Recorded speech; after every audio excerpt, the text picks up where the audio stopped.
Akhil Bharatiya Congress committee के दिशा निर्देश अनुसार सभी देश के सभी प्रांतों में 30 तारीख और के भीतर जय हिंद सभा का आयोजन किया जाना था। हमारा आज आयोजन किया गया है, जिसमें 50 पूर्व सैनिक जिन्होंने देश की सेना में सेवा की है, 1971 की लड़ाई लड़ी है और जो अभी सिंदूर ऑपरेशन हुआ है। मैं हूँ HIV वायरस, नाम तो सुना ही होगा। मुझे वो लोग बिल्कुल अच्छे नहीं लगते जो मुझसे दूर रहने के लिए हर बार कॉन्डम का इस्तेमाल करते हैं। जब खून चढ़वाने की जरूरत पड़ती है तो मान्यता प्राप्त ब्लड बैंक में चले जाते हैं। कोई बात नहीं, इन लोगों को अगर मुझसे दूर रहना है तो मैं भी ऐसे लोगों से दूर रहता हूँ। तो मैं हूँ HIV वायरस। मेरे बारे में जानने के लिए 1097 पर कॉल करके सवाल किया गया। हिमाचल प्रदेश राज्य एड्स नियंत्रण समिति द्वारा जनहित में जारी। उसमें जो परिवार शहीद हुए हैं, एक हमारे, उनको जो हमारी सरकार की तरफ से सम्मान मिलना चाहिए था, जो सिंदूर के ऑपरेशन के दौरान, वो सम्मान भी दिया गया। और जय हिंद सभा का आयोजन इस दिशा से किया गया, इस दृष्टिकोण से किया गया कि जो शिमला समझौता था वो 7 लगती एडवांस स्टडी में ही किया गया था। शिमला समझौता के तहत किस तरह श्रीमती इंदिरा गांधी जी ने, जब पाकिस्तान उनके सामने गिड़गिड़ा रहा था, पाकिस्तान के 2 टुकड़े कर दिए थे, पूर्वी पाकिस्तान के रूप में बांग्लादेश के नए देश ने जन्म लिया, उस समझौते की शर्तों को जिस तरह पाकिस्तान की सरकार ने कहा है कि हम इस पर आगे अमल नहीं करेंगे, हमारी जय हिंद सभा उन वीरों को नमन करती है जिन्होंने पाकिस्तान के 2 टुकड़े किए थे।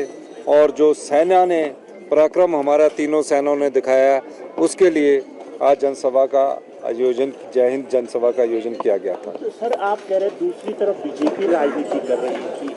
नहीं, देखो, राजनीतिक दृष्टिकोण से हमारा काम देश की एकता और अखंडता को बनाए रखने के लिए राजनीति करना नहीं है।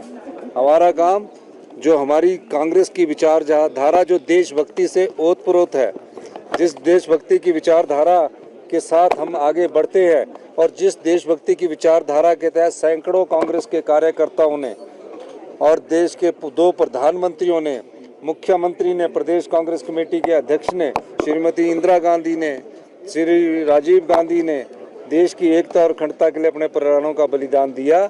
ये सब उन बातों को याद करने के लिए जय हिंद सभा का आयोजन किया गया था। बहुत बहुत धन्यवाद। शिमला समझौते की जो अस्मिता है उसको देखिए, शिमला में ये सभा होना, ये अपने आप में ये बहुत ही अभूतपूर्व कार्य प्रोग्राम है, क्योंकि पूरे देश में अगर कहीं पे ये समझौता हुआ है पूरे विश्व में, वो शिमला समझौता, शिमला ट्रीटी करके जाना जाता है। और वो शिमला ट्रीटी यहीं से 500 किलोमीटर दूर हुआ था। हम वहीं पे प्रोग्राम करना चाहते थे, लेकिन वहाँ जगह कम है, इसलिए हमने यहाँ पे किया है। सबसे बड़ी बात यह है कि उसमें ये तय हुआ था, स्पष्ट हुआ था कि 2 देश के बीच में, पाकिस्तान और इंडिया, इसमें कोई भी बीच में नहीं आ सकता। ये हम 2 देश सवाल से पैदा कर सकते हैं, UN में भी नहीं जा सकते, ये फाइनल हुआ था। उसके बावजूद उन्होंने, ट्रम्प साहब ने पहले आगे आके ये सीज फायर डिक्लेयर कर दिया। इसका हमें खेद है, वो बिल्कुल बराबर नहीं हुआ है। जो शिमला समझौता है उसके विपरीत हुआ है ये। और 2 दिन बाद में, जैसे ही सीज फायर हुआ, उसके 2 दिन बाद में सो मोटो पाकिस्तान ने शिमला समझौते को खारिज कर दिया है। इसके लिए भी हम सवाल पूछना चाहते हैं कि अब देश में कोई पूछेगा नहीं उनको, विश्व में कोई पूछेगा नहीं उनको, आपने ऐसे कैसे किया। हम तो कानून के मुताबिक चलते हैं, लेकिन वो कैसे भी करेंगे। और हमारे इतने लोगों की जानें दी है, उसके बाद में आप सीज फायर करते हैं। और वो सीज फायर भी पहले ट्रम्प बताते हैं और उसके लिए बोलते व्यापार के लिए हमने कर दिया। और फिर एप्पल का फ़ोन भी, जो मालिक है एप्पल का, उनको भी बोला कि एप्पल का यहाँ प्रोडक्शन नहीं करना चाहिए, ये भी बता रहे हैं। एक तरह से ये उनकी जोर जबरदस्ती चल रही है ट्रम्प साहब की। मैम, जिस तरह से ऑपरेशन सिंदूर को पॉलिटिसाइज किया नहीं बताइए, शर्तें नहीं बताइए। जिस तरह से ऑपरेशन सिंदूर को पॉलिटिसाइज किया जा रहा है, चुनावों में इसका प्रयोग करने का प्रयास किया जा रहा है, किस तरह देखते हैं आप इस तरह के?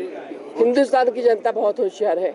जैसे अभी हमारे लीडर्स ने बताया, सीएम साहब ने बताया, इसके पहले भी हमारे यहाँ सर्जिकल स्ट्राइक हुए थे और सर्जिकल स्ट्राइक होने के बाद में हमने कभी तिरंगा यात्रा निकाली नहीं कांग्रेस ने। लेकिन जिस पार्टी ने 50 साल में अपने कार्यालय पे ध्वज भी नहीं फहराया हमारा जो इसका देश का, उस पे उनको अभी तिरंगा यात्रा निकालने का नौबत आती है। इसमें आप समझ लीजिएगा क्या हुआ है। Thank you. चलिए।